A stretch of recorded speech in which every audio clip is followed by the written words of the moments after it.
Profetas e Reis, capítulo 46. Os profetas de Deus os ajudavam. Próximo dos israelitas que tinham tomado a tarefa de reconstruir o templo, habitavam os samaritanos, uma raça mestiça que tinha surgido em consequência de cruzamento pelo matrimônio entre os colonos pagãos das províncias da Síria com o remanescente das 10 tribos que tinha sido deixado em Samaria e Galiléia. Nos últimos anos, os samaritanos declaravam adorar o verdadeiro Deus, mas no coração e prática eram idólatras. Eles sustentavam, é certo, que seus ídolos eram apenas para lembrar-lhes o Deus vivo, o governador do universo. Não obstante, o povo era propenso a reverenciar imagens de escultura. Durante o período da restauração, esses samaritanos vieram a ser conhecidos como os adversários de Judá e Benjamim. Ouvindo eles que os que tornaram do cativeiro edificavam o templo ao Senhor Deus de Israel, chegaram-se a Zorobabel e aos chefes dos pais e expressaram desejo de se unirem com eles em sua construção. Deixa-nos edificar convosco, propuseram, porque, como vós, buscaremos a vosso Deus, como também já lhe sacrificamos desde os dias de Esar-Adom, rei da Síria, que nos mandou vir para aqui. Mas o privilégio que pediam foi-lhes recusado. Não convém que vós e nós edifiquemos casa a nosso Deus, os líderes de Israel declararam. Mas nós sós a edificaremos ao Senhor, Deus de Israel, como nos ordenou o rei Ciro, rei da Pérsia. Esdras capítulo 4, versos 1 a 3. Apenas um remanescente tinha escolhido voltar de Babilônia, e agora, ao empreenderem uma obra aparentemente além de suas forças, seus mais próximos vizinhos vêm com oferecimento de auxílio. Os samaritanos se referem à sua adoração do verdadeiro Deus e manifestam o desejo de partilhar os privilégios e bênçãos relacionados com o serviço do templo. Como vós, buscaremos a vosso Deus, declaram eles. Deixa-nos edificar convosco. Mas tivessem os líderes judeus aceito esta oferta de assistência e teriam aberto uma porta para a entrada da idolatria. Eles discerniram a insinceridade dos samaritanos, compreenderam que o auxílio alcançado mediante uma aliança com esses homens seria como nada em comparação com as bênçãos que poderiam esperar receber se seguissem os claros mandamentos de Jeová. Referindo-se à relação que Israel poderia vir a manter com as nações ao redor, o Senhor havia declarado por intermédio de Moisés: Não farás com elas concerto, mas terás piedade delas, nem darás tuas filhas a seus filhos, pois fariam desviar os teus filhos de mim, para que servissem a outros deuses. E a ira do Senhor se acenderia contra vós, e depressa vos consumiria. Porque povo santo és ao Senhor teu Deus. O Senhor teu Deus te escolheu, para que lhe fosses o seu próprio povo, de todos os povos que sobre a terra há. Deuteronômio capítulo 7, versos 2 a 4 e capítulo 14, verso 2. O resultado que se seguiria, em face de um concerto com as nações ao redor, foi claramente predito. O Senhor vos espalhará entre todos os povos, desde uma extremidade da terra até a outra. Moisés havia declarado: E ali servirás a outros deuses que não conheceste, nem tu, nem teus pais, ao pau e à pedra. E nem ainda entre as mesmas grandes descansarás, nem a planta de teu pé terá repouso, porque o Senhor ali te dará coração tremente, e desfalecimento dos olhos, e desmaio da alma. E a tua vida como suspensa estará diante de ti, e estremecerás de dia e de noite, e não crerás na tua própria vida. Pela manhã dirás: Ah, que me dera ver a noite! E à tarde dirás: Ah, que me dera ver a manhã! Pelo pasmo do teu coração com que pasmará, e pelo que verás com os teus olhos. Deuteronômio capítulo 28, versos 64 a 67. Então dali buscarás o Senhor teu Deus, tinha sido a promessa, e o acharás quando o buscardes de todo o teu coração e de toda a tua alma. Deuteronômio capítulo 4, verso 29. Zorobabel e seus companheiros estavam familiarizados com esses e muitos outros passos semelhantes das Escrituras, e no recente cativeiro eles haviam tido evidência após evidência do seu cumprimento. E agora, havendo-se arrependido dos males que haviam acarretado sobre eles e seus pais, os juízos tão claramente preditos por meio de Moisés, havendo voltado de todo o coração para Deus e renovado sua relação de concerto com ele, tiveram a permissão de retornar à Judéia, para que pudessem restaurar o que havia sido destruído. Deviam eles, já no início de sua empreitada, entrar em concerto com os idólatras? Não farás com elas concerto, Deus dissera. E os que de novo se haviam dedicado ao Senhor, junto ao altar erguido ante as ruínas de seu templo, sentiram que a linha de demarcação entre o seu povo e o mundo devia ser mantida perfeitamente distinta. Eles se recusaram a entrar em aliança com os que, tendo embora familiaridade com os requisitos da lei de Deus, não se rendiam às suas exigências. Os princípios exarados em Deuteronômio para a instrução de Israel devem ser erguidos pelo povo de Deus até o fim do tempo. A verdadeira prosperidade depende da continuidade de nossa relação de concerto com Deus. Nunca podemos nos permitir o compromisso de princípio fazendo aliança com os que o não temem. Há o constante perigo de que cristãos professantes venham a pensar que para exercer influência sobre os mundanos necessitem conformar-se até certo ponto com o mundo. Mas, embora tal conduta possa parecer como propiciando grandes vantagens, acaba sempre em perda espiritual. O povo de Deus deve guardar-se estritamente contra toda sutil influência que busca entrada mediante aduladoras insinuações dos inimigos da verdade. Eles são peregrinos e estrangeiros neste mundo, palmilhando um caminho juncado de perigos. Não devem dar atenção aos engenhosos subterfúgios e fascinantes razões que os tendem a afastarem-se de sua obediência. Não são os inimigos francos e confessos da causa de Deus os mais de temer. Aqueles que, como os adversários de Judá e Benjamim, vêm com palavras suaves e fala agradável, aparentemente procurando amigável aliança com os filhos de Deus, têm maior poder para enganar.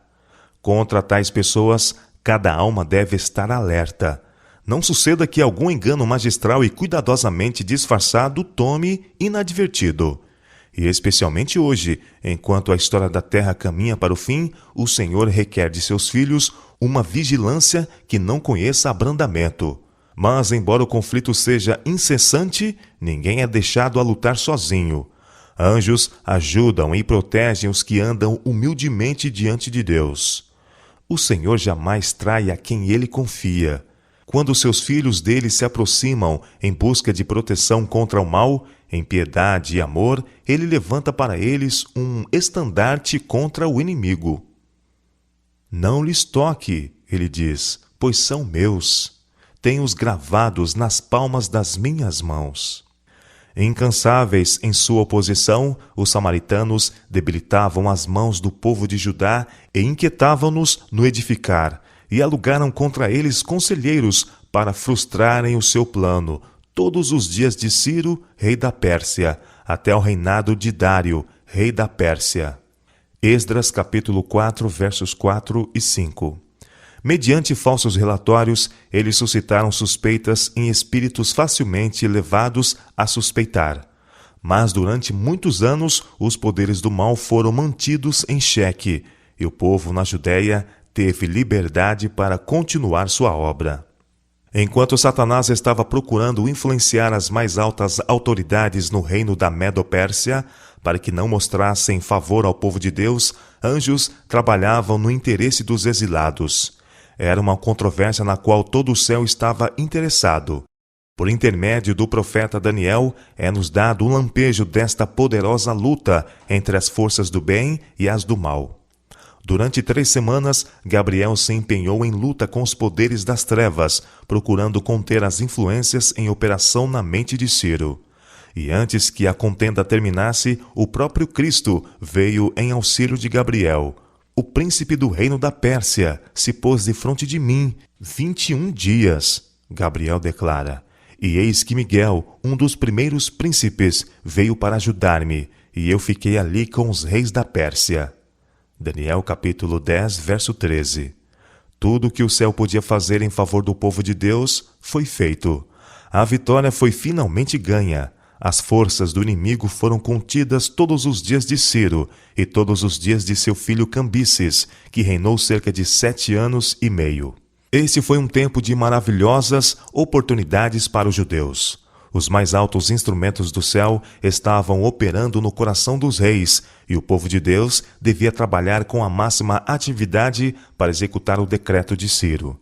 Não deviam eles poupar esforços no sentido de concluir a restauração do templo e seus serviços e se restabelecerem em seus lares judaicos. Mas nos dias do poder de Deus, muitos se provaram mal dispostos. A oposição dos seus inimigos era forte e determinada, e gradualmente os edificadores desanimaram. Alguns não podiam esquecer a cena do lançamento do alicerce, quando muitos tinham dado expressão à sua falta de confiança no empreendimento. E tornando-se os samaritanos mais ousados, muitos judeus punham em dúvida se, afinal de contas, havia chegado o tempo para a reconstrução. O ressentimento logo se espalhou. Muitos dos obreiros, sem coragem ou ânimo, retornaram a seus lares para assumirem seu curso comum de vida. Durante o reinado de Cambises, o trabalho do templo progrediu lentamente, e durante o reinado do falso Esmerdes, chamado Atarxerxes, em Esdras capítulo 4, verso 7, os samaritanos induziram o inescrupuloso impostor a baixar um decreto proibindo os judeus de reconstruir sua cidade e templo. Por mais de um ano, o templo foi negligenciado e quase abandonado. O povo habitava em seus lares e tudo fazia por alcançar prosperidade temporal, mas sua situação era deplorável. Por mais que trabalhassem, não prosperavam. Os próprios elementos da natureza pareciam conspirar contra eles, visto que haviam permitido continuasse o templo em ruínas. O Senhor enviou sobre seus recursos uma ruinosa estiagem. Deus lhe havia concedido os frutos do campo e dos pomares, o milho, o vinho, o óleo, como um sinal do seu favor. Mas como usassem essas abundantes dádivas tão egoisticamente, a bênção foi retirada. Tais eram as condições existentes durante a primeira parte do reinado de Dário Estaspes. Tanto do ponto de vista espiritual quanto temporal, os israelitas estavam em estado deplorável. Tanto haviam murmurado e duvidado. Tanto tempo tinham escolhido tratar de interesses pessoais primeiro, enquanto contemplavam com apatia o templo do Senhor em ruínas, que muitos haviam perdido de vista o propósito de Deus em fazê-los retornar à Judéia. E esses estavam dizendo: não veio ainda o povo? Não veio ainda o tempo em que a casa do Senhor deve ser edificada. Ageu, capítulo 1, verso 2. Mas nem mesmo esta hora escura foi sem esperança para aqueles cuja confiança estava em Deus. Os profetas Ageu e Zacarias foram despertados para enfrentar a crise. Com encorajadores testemunhos, esses mensageiros escolhidos revelaram ao povo a causa de suas dificuldades. A falta de prosperidade temporal era o resultado da negligência em dar prioridade aos interesses de Deus.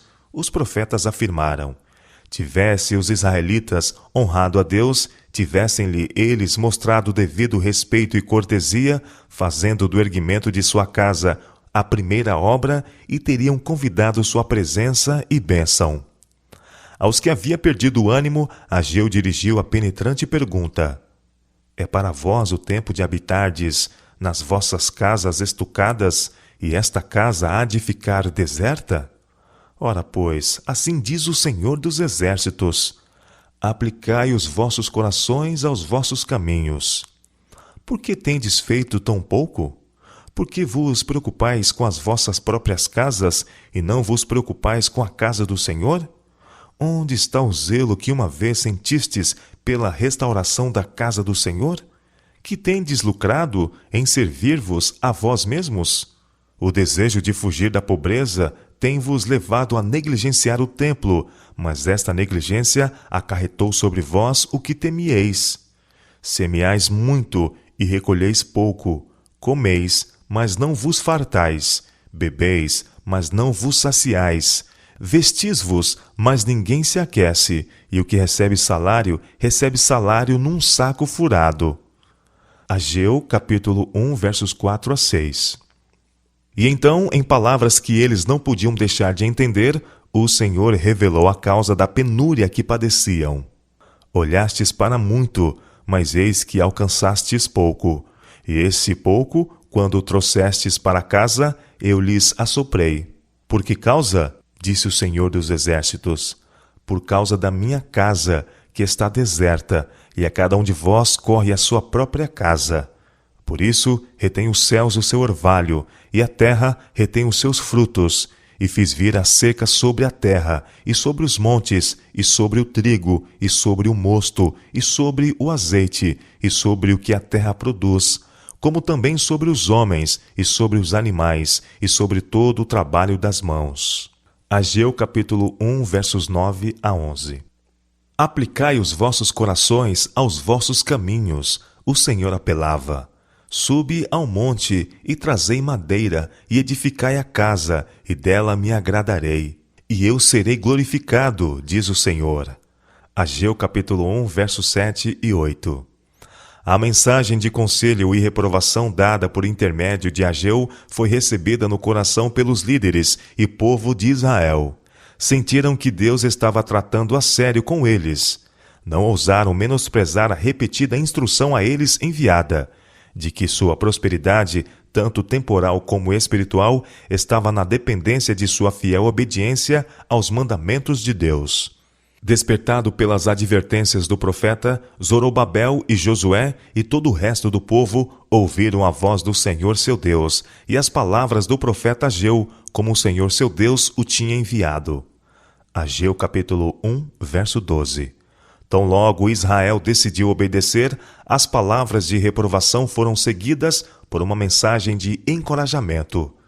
Então Ageu falou ao povo, conforme a mensagem do Senhor, dizendo: Eu sou convosco, diz o Senhor. E o Senhor levantou o espírito de Zorobabel e de Josué, e o espírito de todo o povo, e vieram e trabalharam na casa do Senhor dos Exércitos, seu Deus. Ageu capítulo 1, versos 13 e 14. Menos de um mês depois que a obra do templo foi retomada, os construtores receberam outra confortadora mensagem. Esforça-te, Zorobabel. O próprio Senhor apelava por intermédio do seu profeta. E esforça-te, Josué. Esforçai-vos, todo o povo da terra, diz o Senhor, e trabalhai, porque eu sou convosco, diz o Senhor dos Exércitos. Ageu capítulo 2, verso 4. A Israel, acampado diante do monte Sinai, o Senhor havia declarado: Habitarei no meio dos filhos de Israel, e lhes serei por Deus, e saberão que eu sou o Senhor Deus, que os tenho tirado da terra do Egito, para habitar no meio deles. Eu sou o Senhor seu Deus. Êxodo capítulo 29, versos 45 e 46. E agora, não obstante o fato de que eles tinham repetidamente sido rebeldes e contristaram o seu Espírito Santo, Deus, uma vez mais, através da mensagem do seu profeta, estava estendendo sua mão para salvar.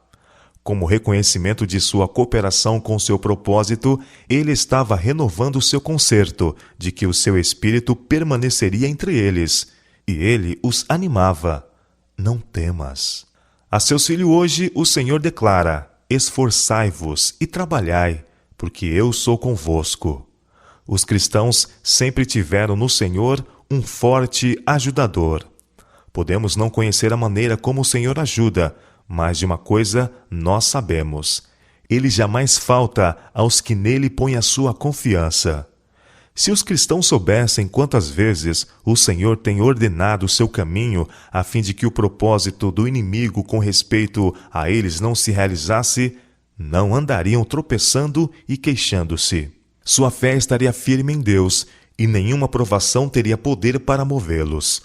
Eles o reconheceriam como sua sabedoria e eficiência, e ele poderia promover aquilo que deseja operar por meio deles.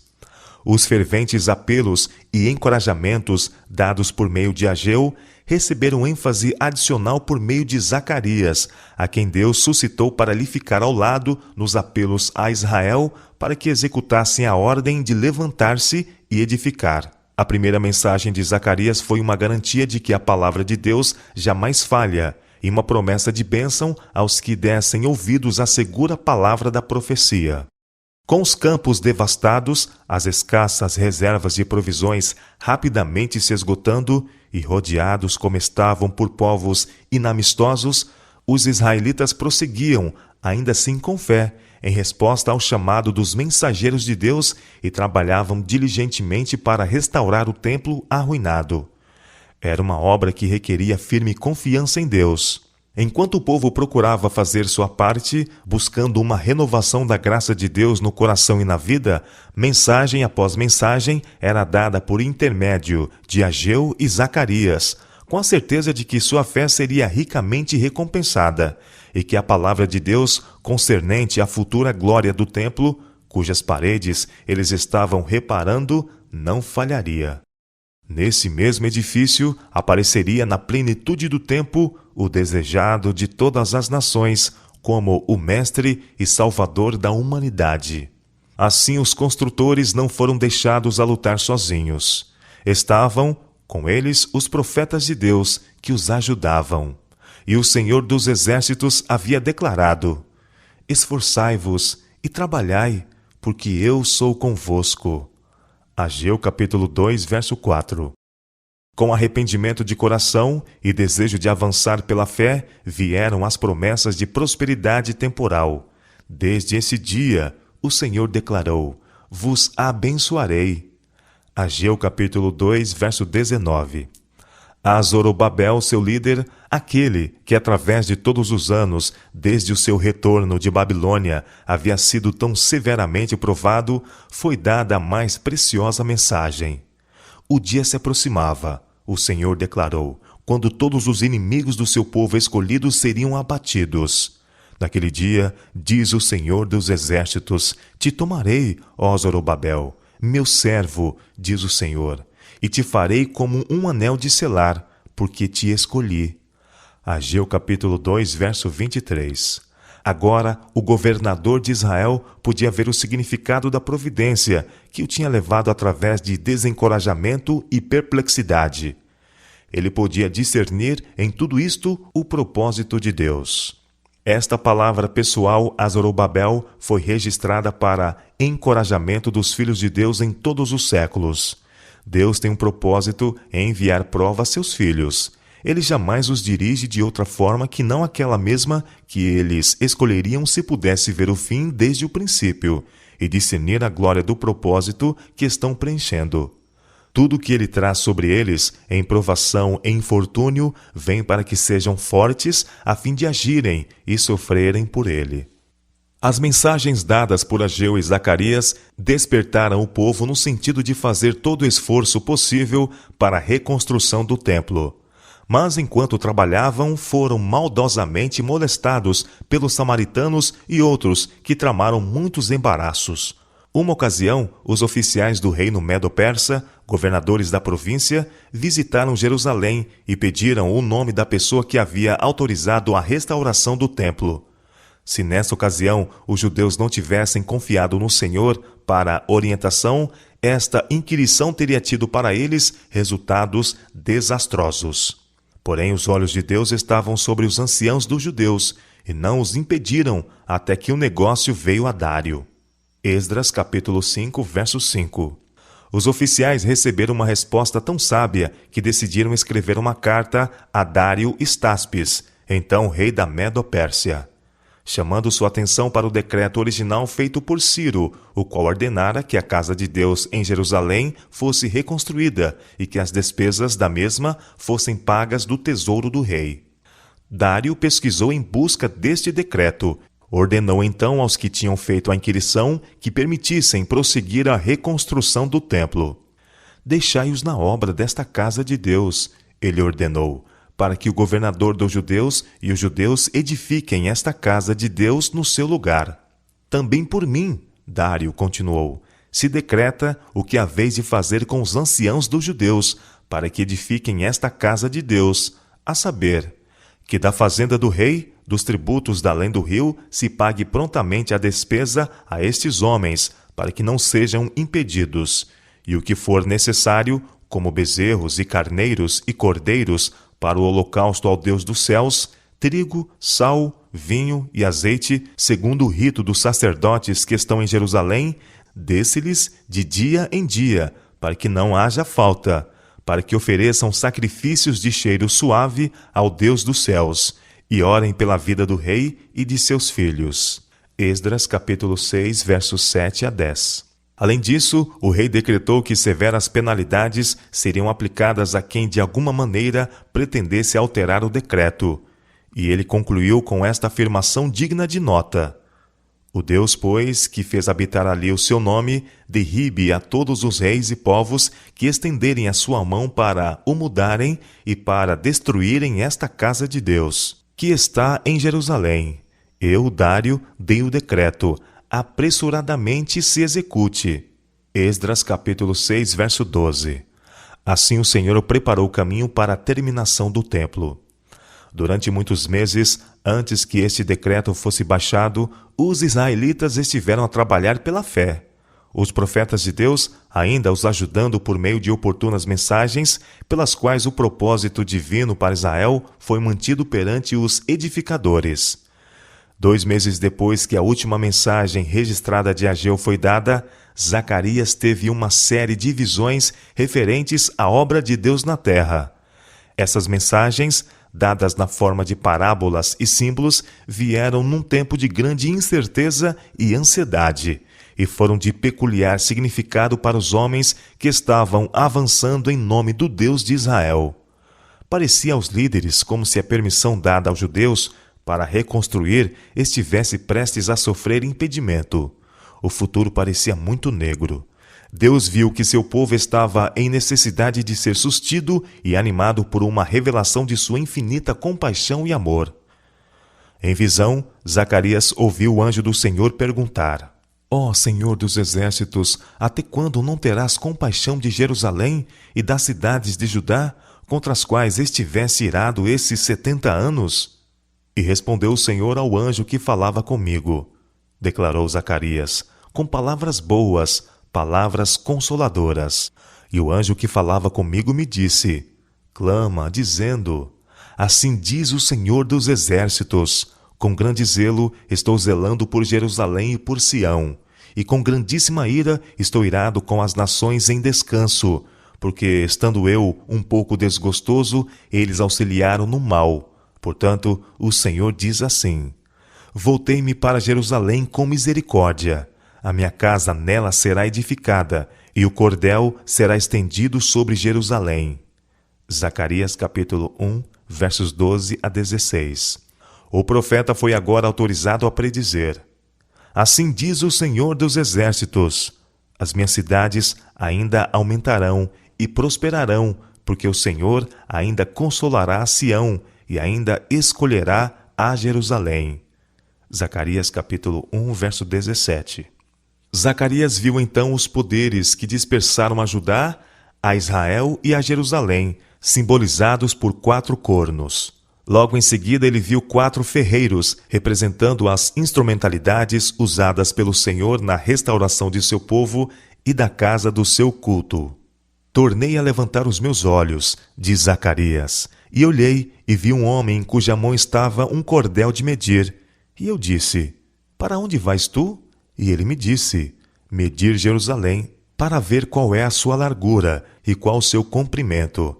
E eis que saiu o anjo que falava comigo, e outro anjo lhe saiu ao encontro, e lhe disse: corre, fala a este mancebo, dizendo: Jerusalém será habitada como as aldeias sem muros, por causa da multidão nela dos homens e dos animais. E eu, diz o Senhor, serei para ela um muro de fogo ao redor, e eu mesmo serei no meio dela a sua glória.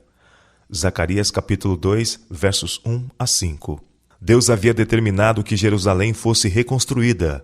A visão da medição da cidade era uma garantia de que ele daria conforto e força aos seus afligidos e cumpriria para com eles as promessas do seu eterno conserto.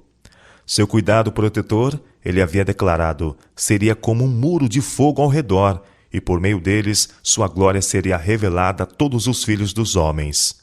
Aquilo que ele estava realizando por seu povo devia ser conhecido em toda a terra. Exulta e canta de gozo, ó habitante de Sião, porque grande é o Santo de Israel no meio de ti. Isaías capítulo 12, verso 6.